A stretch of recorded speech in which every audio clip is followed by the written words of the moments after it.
Hello everyone. In this episode, we're going to learn a little bit more about the life of Дядо Иван and Baba Maria. Chapter 2. Един ден с Дядо Иван и Баба Мария. Втора глава. Дядо Иван и Баба Мария стават много рано всяка сутрин.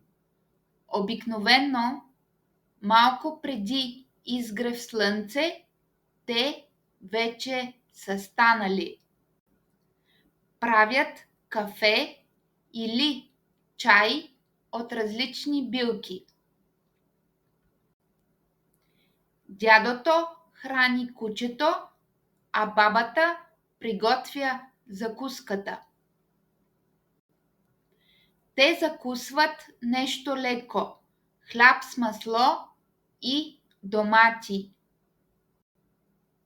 Само в неделя бабата приготвя мекици с сирене и сладко от ягоди. След като закусят, те започват своята работа в градината. Съдят, чистят плевели и поливат. Тази година беше много суха и затова трябваше да поливат растенията често.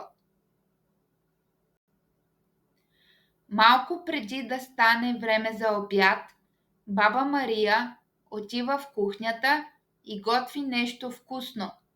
Супа от леща, фасул, грах, а понякога мусака или баница.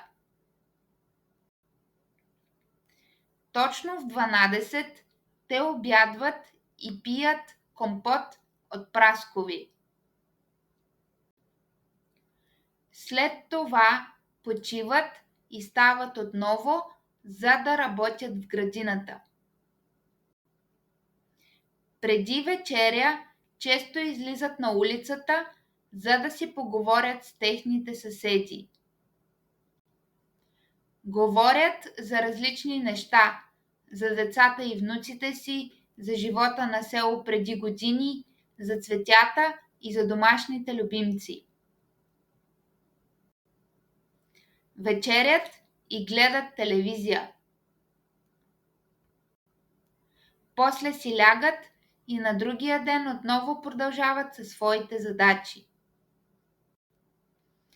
Alright, this was the second episode from the series Learn Bulgarian Through Stories.